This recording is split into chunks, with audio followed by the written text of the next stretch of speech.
गांव में रहने वाला एक नौजवान लड़का पुरानी बुरी यादों को ना भूल पाने और एक ही चीज के बारे में बार बार सोचने की आदत से परेशान था।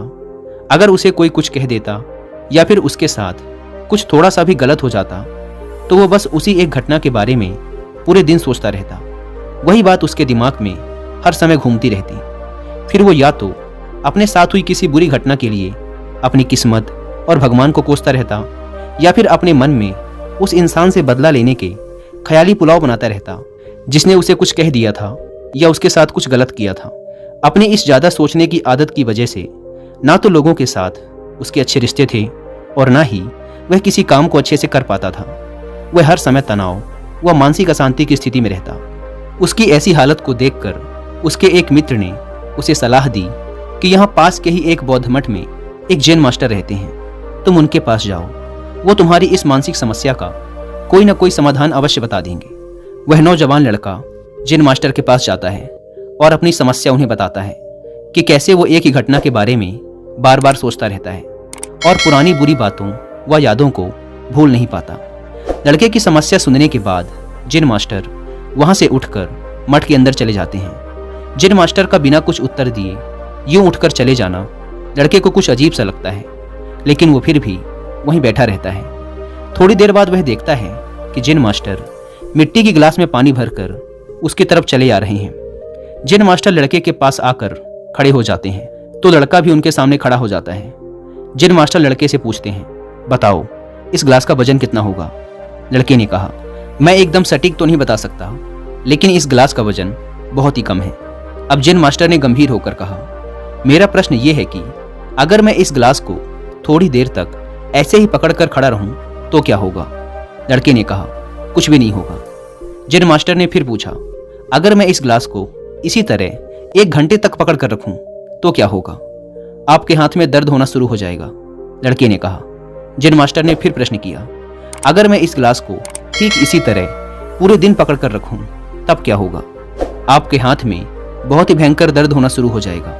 आपका हाथ सुन्न भी हो सकता है, आपकी मांसपेशियों में भारी तनाव आ सकता है और यहाँ तक कि आपके हाथ को लकवा भी मार सकता है। लड़के ने गंभीर शब्दों में कहा। जैन मास्टर ने कहा, बहुत बढ़िया, लेकिन क्या इस दौरान गिलास का वजन बदला? लड़के ने कहा, नहीं, वजन तो नहीं बढ़ा। तब भला हाथ में दर्द और मांसपेशियों में तनाव क्यों आया? जैन मास्टर ने पूछा। बहुत समय तक पकड़े रहने के कारण, लड़के ने जवाब दिया। जैन मास्टर ने फिर प्रश्न किया, अब इस दर्द से छुटकारा पाने के लिए मैं क्या करूं? गिलास को नीचे रख दीजिए। लड़के ने कहा। जैन मास्टर ने कहा, बिल्कुल सही, और जीवन की परेशानियां भी कुछ इसी तरह होती हैं। इन्हें कुछ देर तक अपने दिमाग में रखिए और लगेगा कि सब कुछ ठीक है।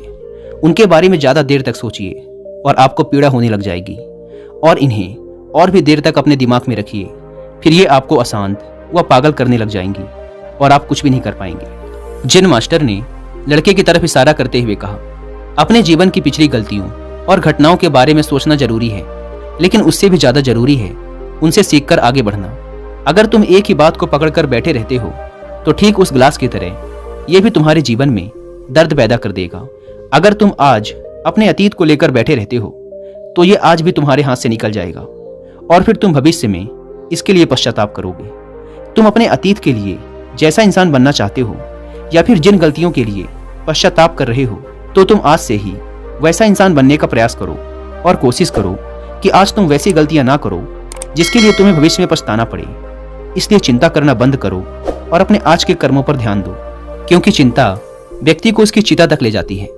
दोस्तों, चिंता करने की आदत को छोड़कर एक खुशहाल जीवन कैसे जिया जाए, इस पर विश्व प्रसिद्ध लेखक डेल कार्नेगी ने एक बहुत ही अच्छी किताब लिखी है जिसका नाम है how to stop worrying and start living, यानी चिंता छोड़ो, सुख से जियो।